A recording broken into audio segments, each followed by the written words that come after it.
Hier, vous avez étudié au sujet des les verbes modales, ça va? Oui, c'est vrai. Ok.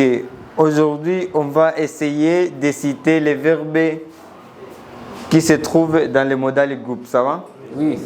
Je pense que tout le monde vous connaissez au sujet des les verbes modales. Oui. Ça va? Oui, on sait. Ok, c'est bien si vous allez citer chaque personne en verbe, ça va? Oui. Ok, on va commencer par où? Quel côté? Entre. Ok, on va commencer là-bas. Merci chef. Les verbes qui sont dans les verbes modali, il y a presque 14 verbes qui sont. Premièrement, il y a le verbe pouvoir qui signifie to can. Deuxièmement, il y a le verbe vouloir qui signifie to want. Troisièmement, il y a le verbe devoir qui signifie to must. Quatrièmement, il y a le verbe falloir qui signifie to ought. Cinquièmement, il y a le verbe faire qui signifie to do, to make. Ok, il a bien cité 5 verbes qui se trouvent dans le groupe de modales. Qui va terminer le verbe qui est resté? Qui sont restés, s'il te plaît? Alikuwa ni mwalimu wa Kifaransa anaitwa Suleiman, alikuwa anafundisha topic inaitwa modal. Kwenye Kifaransa kuna magrupu almost matatu ya vitenzi au vebu. Kuna vebu group la kwanza, la pili, la tatu na modali. Alichokuwa anafundisha ni modali, na kwa kawaida tunafundisha modali mtu akiwa na level ya miezi 4 mpaka 5. Kwa sababu kwa sisi kwenye Kifaransa tunasoma darasani miezi 9, miezi 3 ya kwanza ni kwa ajili ya kutafuta base. It means kwamba mwanafunzi anatakiwa kujua vitu kama article, anatakiwa kujua kujitambulisha, anatakiwa kuwa na uwezo wa kuuliza maswali na kujibu, pia anatakiwa na uwezo wa kujua vitu vya muhimu, rangi na vitu kama hivyo, day of the week, month of the year na vitu kama hivyo. Level ya miezi 3 inayofuata ni kwa ajili ya kuvebu au vitenzi, ambaye tutaanza group la kwanza, la pili, la tatu na modali.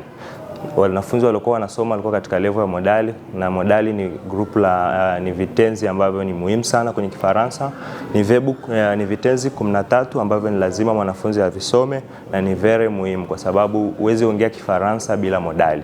Kwa hiyo alikuwa anajaribu kuelekeza modali, matumizi yake na vitu kama hivyo, kwa sababu vebu moja kwenye modali inaweza kuwa na matumizi zaidi ya moja. Mfano, kuna vebu kama arriver, ni vebu inamaanisha kuwasili, lakini kwenye Kifaransa matumizi yake ni makubwa. Inatumika ina matumizi zaidi ya, unaweza kutumia kama kufanikiwa kitu, kutokufanikiwa kwa kitu na vitu kama hivyo. Kwa hiyo alikuwa anaelekeza modali, pia alikuwa anajaribu kwa challenge wanafunzi kwa kuwauliza maswali ya introduction.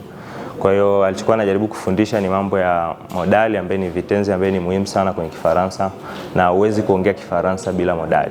Je voudrais bien savoir c'est quoi la population de la Tanzanie? Qui va exposer cette question? Oui.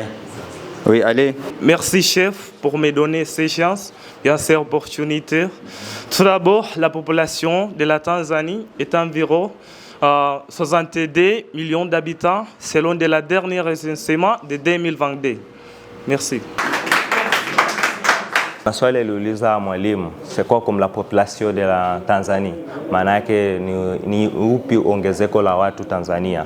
Na mwanafunzi yule alikuwa anaitwa Juma, I think anaitwa Juma, na alijibu vizuri kwamba ongezeko la watu Tanzania kwa sasa hivi ni milioni 62 kutokana na sensa ya mwisho ambaye akajibu la population de la Tanzanie c'est presque 62 millions d'habitants selon de la dernière recensement.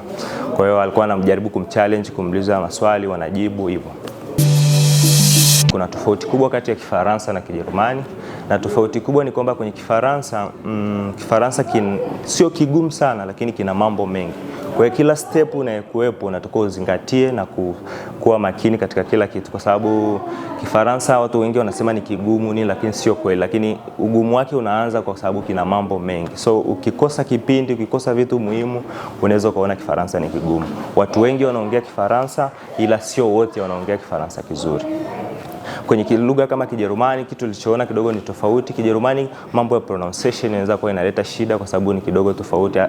Sasa kama umetoka kwenye Kifaransa kwenda kwenye Kijerumani, kwenye pronunciation inaweza ikakupa shida, lakini pia grammar ya Kifaransa mimi naona kwa upande wangu mimi naona ni rahisi kushinda grammar ya Kijerumani. Kwa hiyo Kifaransa kinaeleweka, ni lugha ambayo ina mambo mengi, lakini ni lugha ambayo inaeleweka, ni very easy kama utakuwa serious. Ndani ya miezi 9 mpaka mwaka unaweza kuongea Kifaransa kizuri na kufanya kazi bila shida yote. Nachopenda kuambia vijana wenzangu, kwa sababu mimi ni mfano mzuri. Mimi nilisoma hapa Kifaransa 2022. Nakumbuka nilimaliza elimu yangu ya sekondari, sikuendelea, nilimaliza form 4 na sikuendelea huko mbele, lakini nikapata bahati ya kusoma lugha na mambo ya wildlife.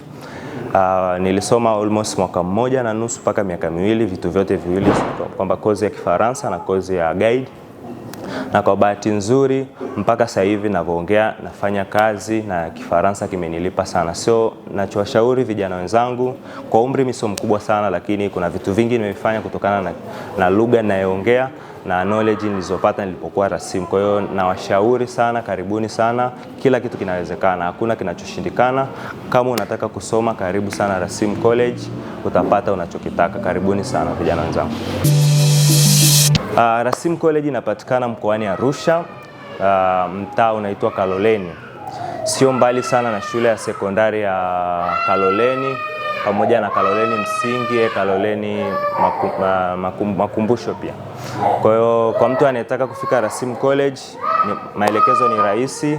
Akifika msikiti wa Kaloleni, tunaweza tukamfuata paka pale kumleta hapa Rasimu College. Sio mbali sana, iko mjini, mazingira yanaruhusu, unafikika na hakuna shida yoyote.